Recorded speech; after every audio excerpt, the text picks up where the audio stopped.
Hey guys, Nick here. Thanks for coming by. This is another addition to my Things No One Wants to Talk About series. And I'm actually kind of enjoying talking about some of this stuff with you guys. One, because it's a little bit cathartic for me, but also I really want to put content out there that people just, that's hard to talk about and it's uncomfortable to even bring up, let alone really, go into depths about it. And it's things that I feel like that, especially those that have been diagnosed with something that's a long-term illness or a terminal illness. It's things that we think about, but we don't really want to disclose, or we're afraid of what someone might think, or we're afraid of hurting someone's feelings. Well, I'm not really afraid of doing any of those things necessarily because I feel like that a lot of things can be solved if someone would just bring up something that maybe they're a little bit worried to. So I'll be that one to break the ice. So today I want to talk about, are they just waiting for me to die? Now, in saying that, I'm talking specifically about organ transplant, or in our case, or in my case, liver transplant. In previous videos, I've talked about all of the different things that you have to go through in order just to qualify to get a transplant. I've talked about, the constant sleepless nights and the ups and downs, and the things that nobody can relate to.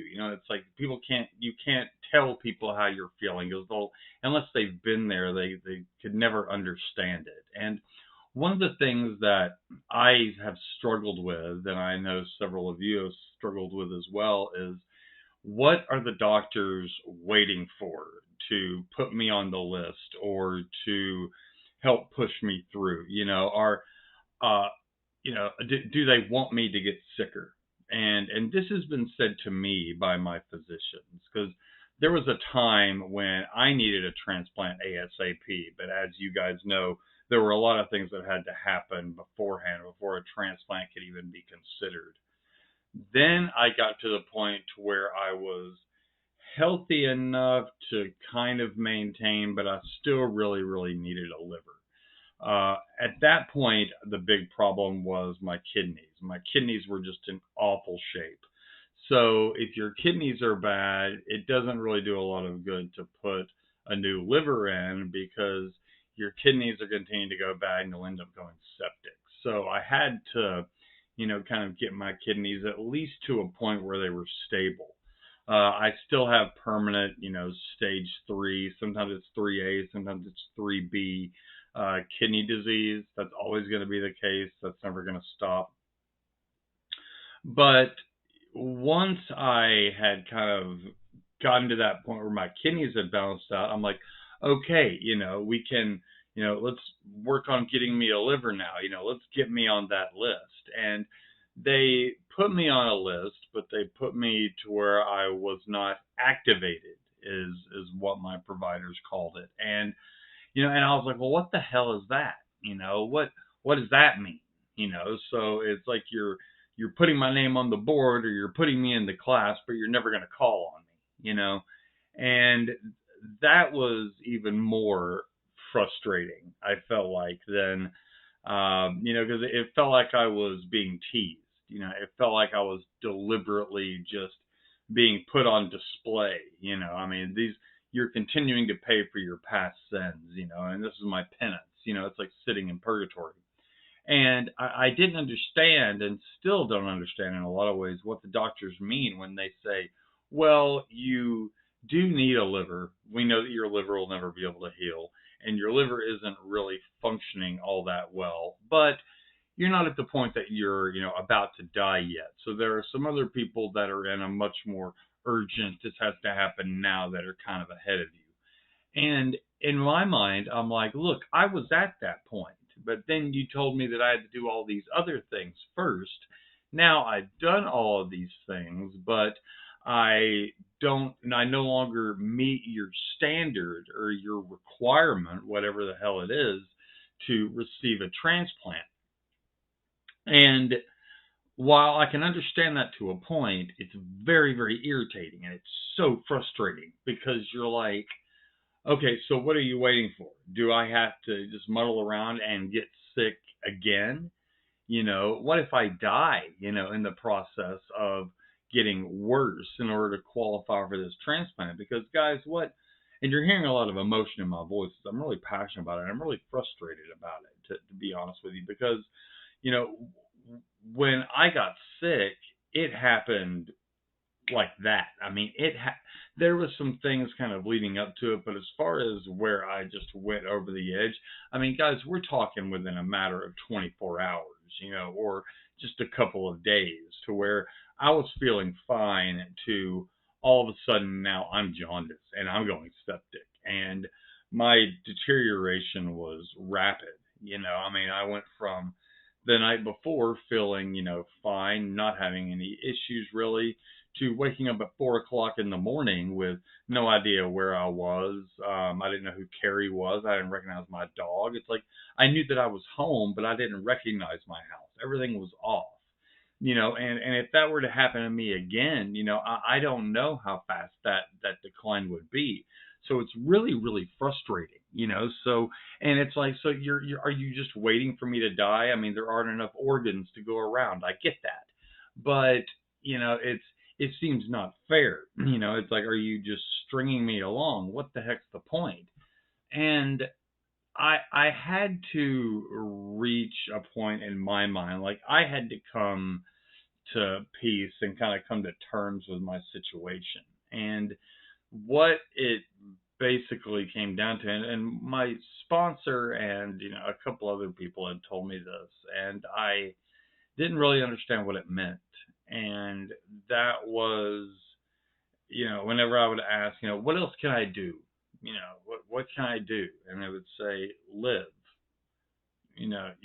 You've done everything that you can from a health standpoint, and you're doing phenomenal in the sense of where you could and should be, which is 6 feet in the ground, or in my case, cremated. I don't want to be buried. Just a little tidbit in there, just a little Easter egg, for Nick. But I had to become okay and able, just to go about my days, and living and really just kind of enjoying, where I'm at, on a given day, and enjoying the little tasks, and even being grateful in doing, things that aren't necessarily that fun. No one likes doing the dishes. No one likes doing the laundry. I mean, nobody likes necessarily doing these things. Going grocery shopping, even though I love going grocery shopping. I could do without the price hikes and the way the inflation is in the U.S. That really sucks. But I enjoy that. I enjoy, just sitting on my front porch. I enjoy just having the day. So, are they waiting for me to die? Are my physicians just waiting for me to die? No. They see patients every day, and they don't have a calendar marked on, okay, Nick made it another day, or, Susie Q, it's not like that, but it feels that way, and you can't apologize for how you feel, and you shouldn't apologize for how you feel, because those are very, very real and very hard emotions to experience, and even harder to openly talk about. But if I were to give advice,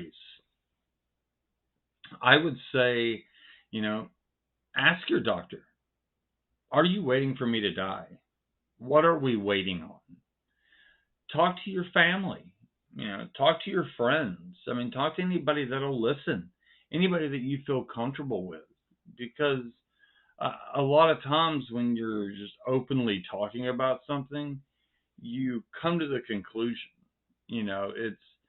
It's different than just sitting there thinking, and festering over something and just going over and over and over it in your head, because when you're just thinking, your brain, has the ability to think about five or six, 10 different things all at the same time. And oftentimes those thoughts can kind of get intertwined, and they can weave, in amongst themselves. And it can lead to some pretty messed up conclusions or a messed up sense of reality. So that's what I wanted to kind of share with you guys today. It is important, to talk about the things that you're uncomfortable with, especially when it has to do with our own demise. I mean, we all have our own expiration date, and some of us might know a general vicinity of when it's going to be. Some of us, most of us have no idea. I would say, 99.99% of people, as we say, have no idea. And if you do know exactly when your demise is going to be, we probably need to have a different conversation, because I'm worried about you if that's the case, and we would need to get you some help. And I could help you, find resources and things like that to talk to. Again, it's an uncomfortable topic that I'll cover in a future video. But as always, guys, thanks so much for coming by and hanging out with me for a little bit. In the description box below is a link to my Facebook group, guys, that's growing by leaps and bounds. It's for end-stage liver disease and cirrhosis support.